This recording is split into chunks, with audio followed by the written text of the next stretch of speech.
The camera we're talking about today is the Sony a5000. So this is a mirrorless camera that was released by Sony in 2014.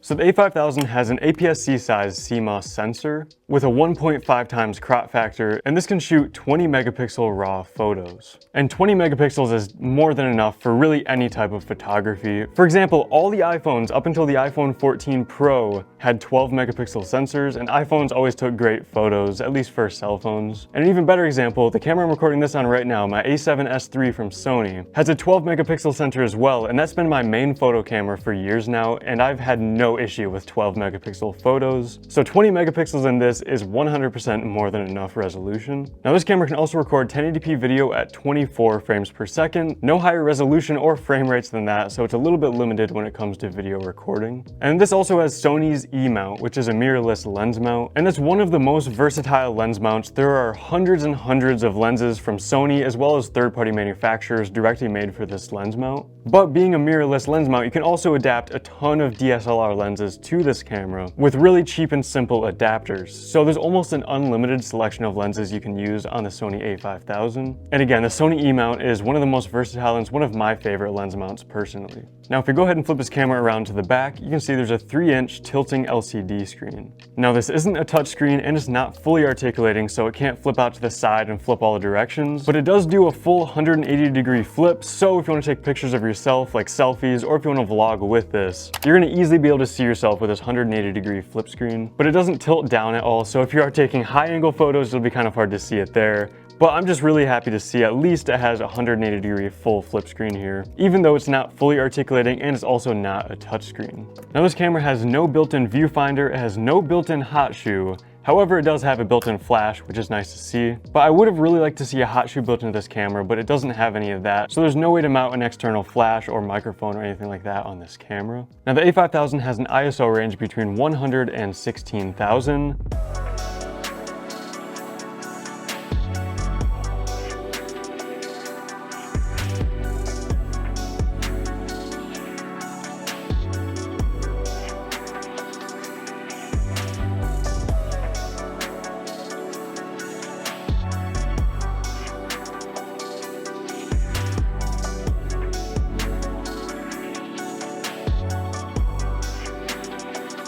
Now in its burst mode, this camera can shoot 4 photos per second, which also isn't exceptional, but it's understandable at the age and the price point of this camera. It also has no built-in stabilization of any kind. However, if you do have a lens with stabilization built in, it will be able to utilize that. And then on the left side here, you have one SD card slot, and it's nice to see it on the side rather than on the bottom with the battery slot. Because a lot of times your tripod plate or tripod will cover up that slot and you won't be able to remove your SD card or battery without taking it off the tripod and taking your plate off and everything like that. Now this quarter 20 thread isn't blocking the battery plate as much as a lot of other cameras would, but again, it's still really nice to see the SD card slot is on the side rather than on the bottom. And on that same side, you have a micro HDMI output and then a micro USB, which can also charge the battery of this camera internally without having to take the battery out and put it on its own charger, which is also very nice to see. Then lastly, this camera has no sort of weather sealing, and it comes in at 269 grams. So a very small and light camera, and you've probably seen that this entire time. This is such a pocketable camera. It's really nice for portability, for traveling and everything like that. Although it doesn't have that many buttons and customizable dials or anything like that, you wouldn't expect a crazy mount on such a small camera, and I think just the size is its main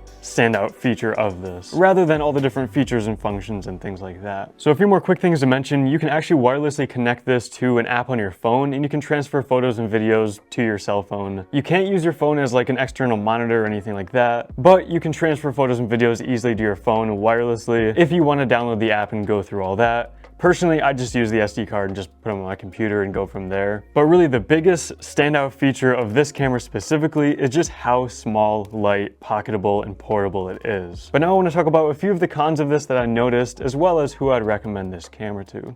Alright, so first things first, the autofocus in this camera, especially in its video recording modes, but even in photo modes, it's pretty finicky. It kind of jittered back and forth a lot for me and never really was confident in what it got focus on. It was always questioning the focus and trying to fine tune it, and the focus was overall just a little bit finicky. Now this camera is great for using manual lenses, and I typically used manual focus when shooting with this camera because of those weird autofocus issues. And also, I brought this up earlier, but there's no hot shoe on this camera. I really would have liked to see that. But there also isn't a microphone input for video, so the only thing you'd really need to mount on this would be an external flash, since you can't really use a microphone on this. But I really still would have liked to see the addition of a hot shoe. It would have been well worth the, additional size and weight in this camera, just to add a simple hot shoe. Now, there's also no viewfinder on this camera, which definitely plays into the fact of why this is so small. Viewfinders definitely add more weight than like a hot shoe would.